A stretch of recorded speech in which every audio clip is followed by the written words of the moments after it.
வணக்கம் நண்பர்களே. சில தினங்களுக்கு முன்னாடி தாய்லாந்து நாட்டுல ஒரு ஆய்வாளர் சமூக வலைதளங்கள்ல பதிவிட்ட ஒரு ஆய்வு கட்டுரை என் கண்ணுல பட்டுது. இது முழுக்க முழுக்க தாய் மொழியில எழுதப்பட்டிருக்கிற ஒரு கட்டுரை. ஆனா அதுல தமிழ் கல்வெட்டுகளுடைய படங்கள் இருந்ததால அதை நான் மொழிபெயர்த்து படிச்சேன்.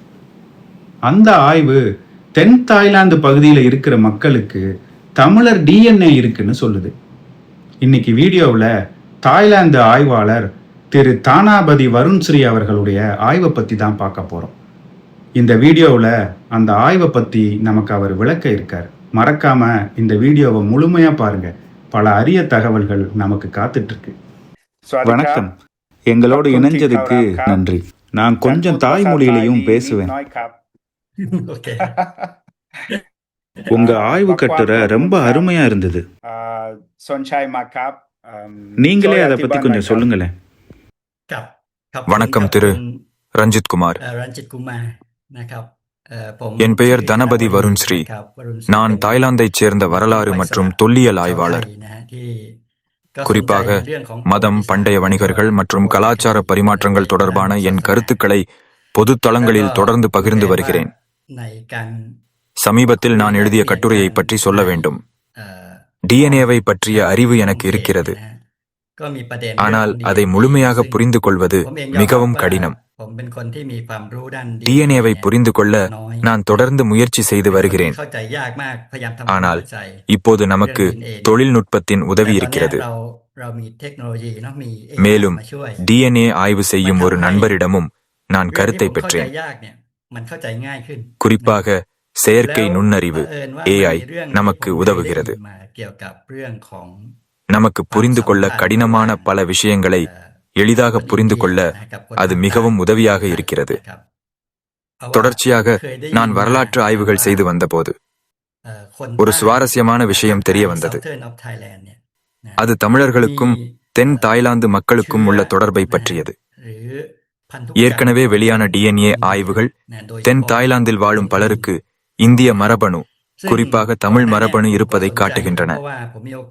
அதனால் இந்த விஷயத்தில் எனக்கு முன்பே ஆர்வம் இருந்தது. பிறகு தென் தாய்லாந்தில் உள்ள பாங்னா மாகாணத்திற்கு செல்லும் வாய்ப்பு கிடைத்தது. அங்கு தக்குவாபாவில் உள்ள புகழ்பெற்ற தமிழ் கல்வெட்டை பார்த்தேன். தமிழர்கள் ஏன் தென் தாய்லாந்தில் கல்வெட்டு எழுதி வைத்தார்கள் என்ற கேள்வி எனக்குள் எழுந்தது. அதன் பிறகு கிராப்பி மாகாணத்திற்கும் சென்றேன். அங்கும் மற்றொரு தமிழ் கல்வெட்டை கண்டபோது எனக்கு இது பெரிய ஆர்வத்தை கிளப்பியது.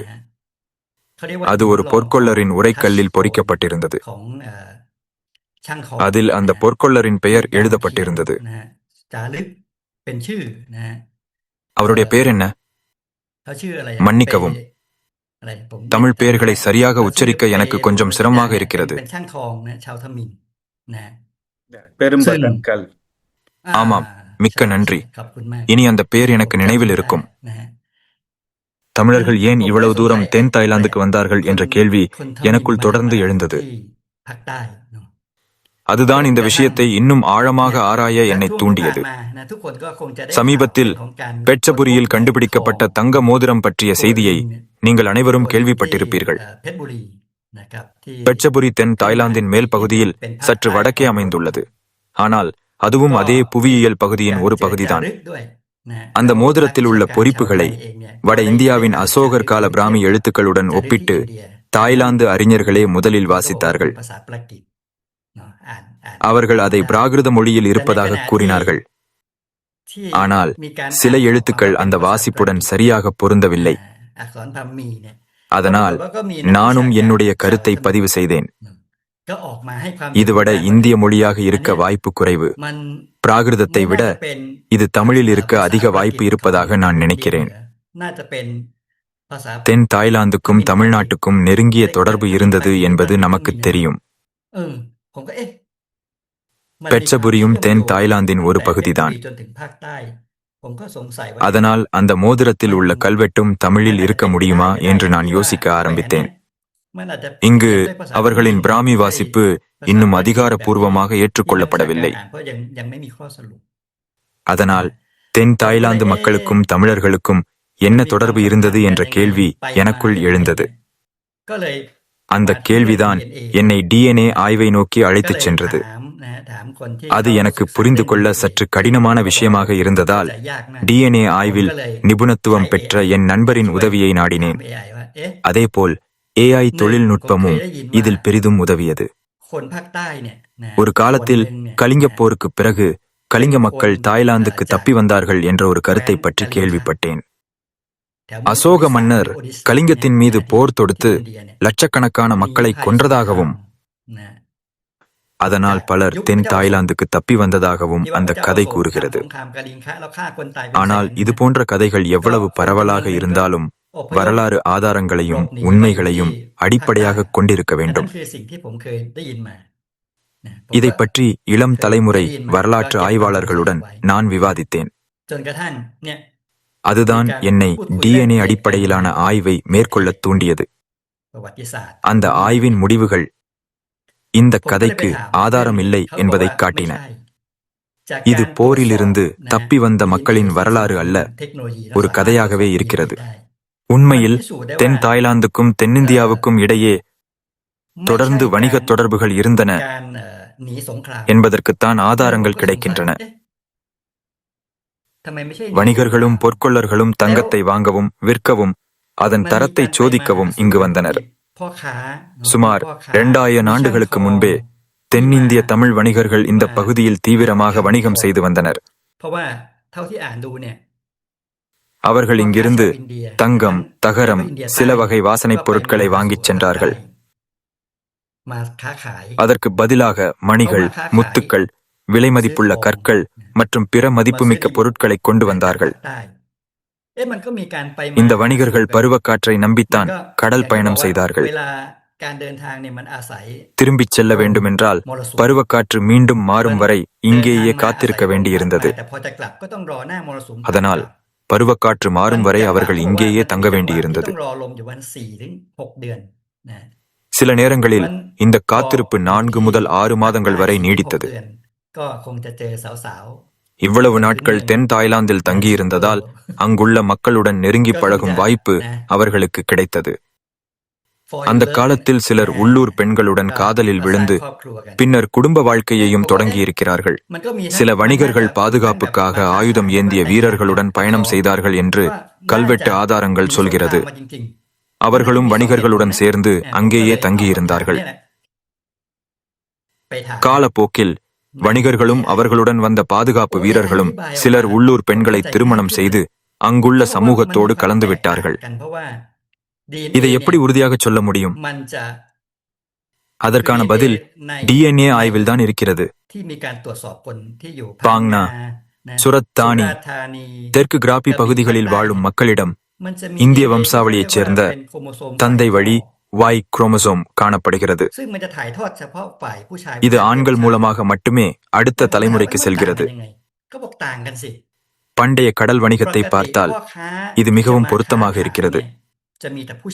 அக்காலத்தில் கடல் கடந்து வணிகம் செய்ய வந்தவர்கள் பெரும்பாலும் ஆண்கள்தான். பெண்கள் அவர்களுடன் வருவது மிகவும் அரிது. அப்படி வந்த அந்த ஆண்களில் சிலர் உள்ளூர் பெண்களை திருமணம் செய்து குடும்பம் அமைத்து தங்களுடைய தந்தை வழி மரபணுவை தென் தாய்லாந்தில் அடுத்த தலைமுறைக்கு விட்டுச் சென்றிருக்கிறார்கள். இது போரிலிருந்து தப்பி வந்த மக்கள் என்ற கருத்திலிருந்து முற்றிலும் வேறுபட்டது. உண்மையிலேயே போரை தப்பித்து வந்திருந்தால் ஆண்கள், பெண்கள், குழந்தைகள் என்று முழு குடும்பமும் சேர்ந்து வந்திருக்க வேண்டும். அப்படியானால் தந்தை வழி மரபணுவுடன் தாய் வழி இந்திய மரபணுவும் இருக்க வேண்டும். ஆனால் டிஎன்ஏ ஆய்வில் இந்திய தந்தை வழி மரபணு மட்டுமே காணப்படுகிறது. அதற்கான தாய் வழி மரபணு இல்லை. இதிலிருந்து தென் தாய்லாந்துக்கு வந்தவர்கள் பெரும்பாலும் ஆண்கள்தான் என்பதை தெளிவாக புரிந்து கொள்ள முடிகிறது. மேலும் இந்த டிஎன்ஏ தமிழர்களிடையே காணப்படும் அதிக அளவிலான ancient ancestral south Indian AASI வம்சாவளியை கொண்டுள்ளது என்பதுதான் கூடுதல் சான்று. இந்த டிஎன்ஏ ஆதாரங்கள் சுமார் 2000 ஆண்டுகளுக்கு முன்பு இங்கு தொடர்ந்து வணிகம் செய்து நீண்ட காலம் தங்கியிருந்த வணிகர்களின் வாழ்க்கை முறையோடு நன்றாக பொருந்துகின்றன. தொல்லியல் ஆதாரங்களின் அடிப்படையில் பார்க்கும்போது இந்த விவரத்துடன் மிகவும் பொருந்துபவர்கள் தமிழ் வணிகர்கள்தான்.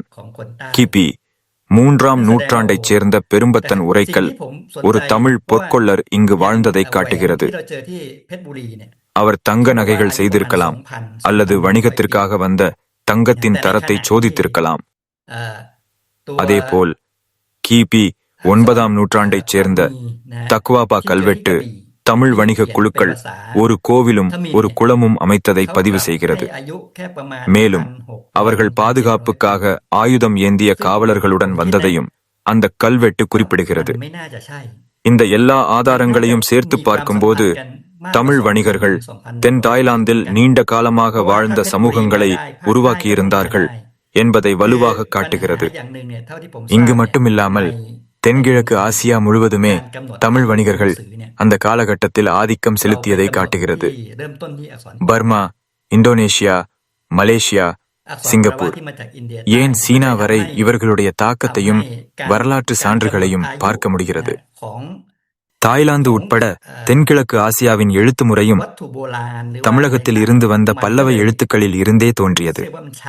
இந்த பேட்சபுரியில் கிடைத்த பொருட்களை முறையாக நவீன அறிவியல் ரீதியாக ஆராய்ந்து அங்கு கிடைத்த உடல்களை DNA ஆய்வுக்கு உட்படுத்த வாய்ப்பு இருந்தால் அப்போதுதான் இதை சரியாக கால கணக்கிடவும் அந்த மோதிரத்தை அணிந்திருந்தவர் ஒரு தமிழர்தான் என்று நிச்சயம் நிறுவவும் முடியும் என்று நான் நம்புகிறேன். உங்கள் நேரத்துக்கும் விளக்கத்துக்கும் மிக்க நன்றி.